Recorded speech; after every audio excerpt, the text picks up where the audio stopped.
The Shadowdancer Tyrannosaurus Shinogi-Zukuri Katana, made out of 9260 thoroughly hardened spring steel, currently on Amazon and through Shadowdancer directly for $128. I reached out to Shadowdancer and they were gracious enough to send me two swords for review. This, however, does not sway my opinion. I have studied some EI and Kenjutsu for about past 5 years, but I've had a leg injury and that complicated things. As you'll see, I am far from an expert or even decent.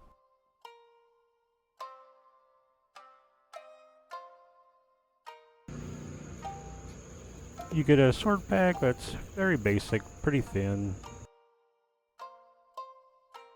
The Saya is a black gloss that has a silver glittery appearance. Surprisingly, that glittery appearance actually really helps hiding smudges and fingerprints. Not quite as obvious as I thought they would be. There is some rattle in the Saya, but the fit of the Kuroguchi is very good. An okay Sagyo, better than shoelace. The Shidodome are unglued. I chose to glue them in later, but you can see a very clean Kuroguchi. The fittings, notice the transitions are very, very good. No ridges, bunching, very smooth. The ray skin is inlaid, so there's no ridge line. The first knot on the Omote side, as you can see, is pretty loose, but the rest of them are fairly tight. Overall, very good for the price range. And Manuki is actually very tight in there. I can't really move it around. Appears to be a Sakura Manuki. And the blade flat are nice and straight. No ripple, wavy appearance on them. Very good. There were some stains from the oil and cellophane, but those wiped off no problem. It produces very loud tachikaze.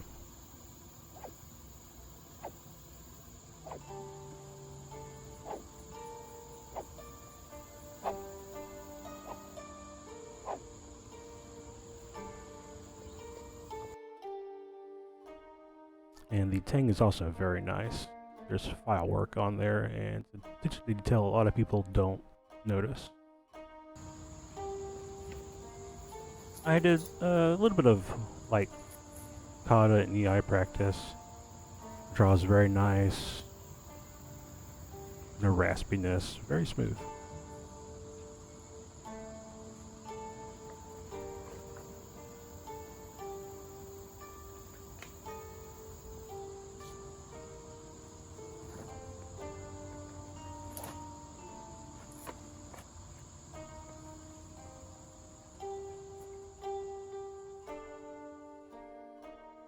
Here I actually struggled to cut the spool noodle. I think it's mostly my technique. The sword could be sharper, but it's reasonably sharp.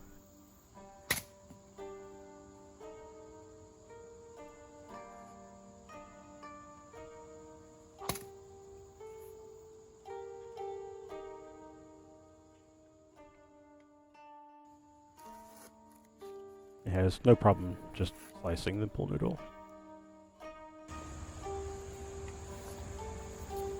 After that, I went to some dead, dry branches, ready for the fire pit, just to see if there's any nicks or rolling of the edge where it is 9260. Thoroughly hardened steels tend to be a little bit softer.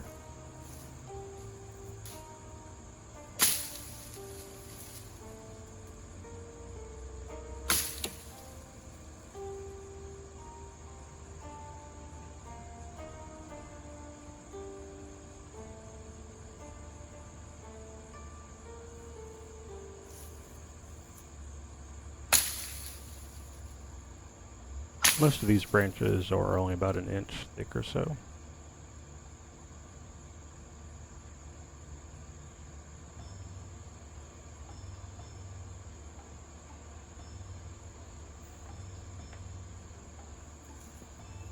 I did find one piece that was a good bit larger, at least 2 inches across, and like I said, it's hard and dried out. And I thought I'd smack into it, see what happens.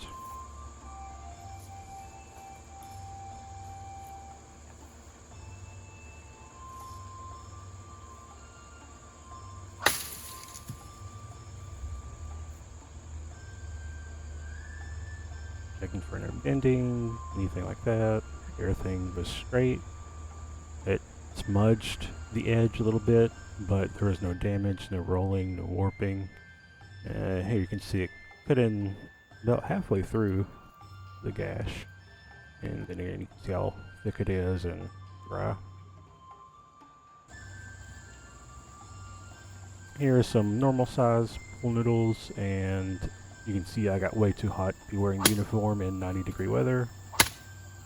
I'm over swinging, but it's doing just fine.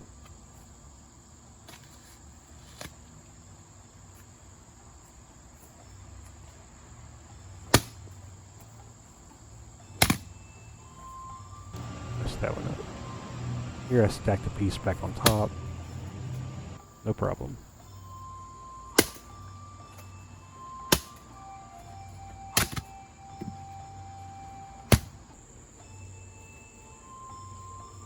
Then going to some basic water bottles, whatever I had available at the time.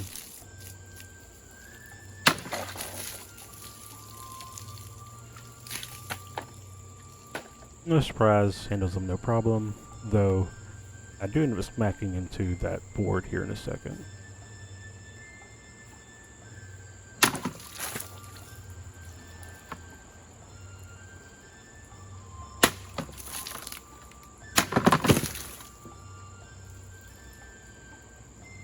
Exactly.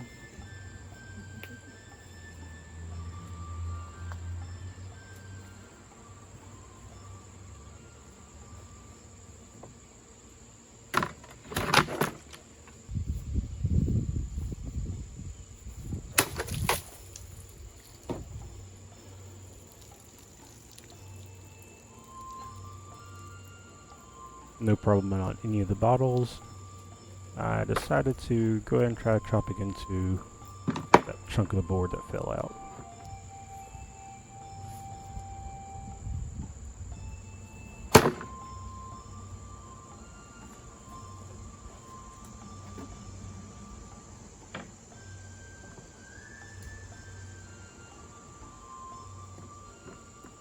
There's the resting bitch face my wife tells me about.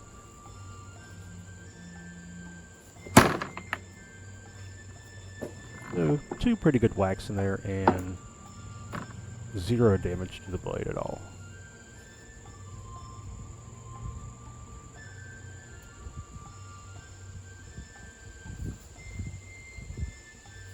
The biggest takeaway from this katana is the Suka. The transitions from the Fuchi, Kashira, Tsukamaki are among the best, if not the best, that I've had on any reproduction katana.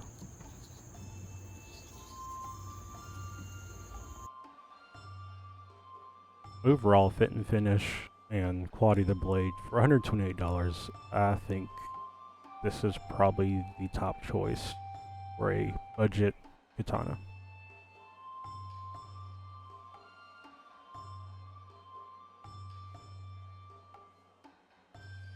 If you're interested, I will leave links below for Shadowdancer's website, where you can also choose to upgrade the Tsukamaki to Ishigami Pro, and that will take out really any of the movement that's in those knots and honestly be on par with any entry-level Tozando Iaito.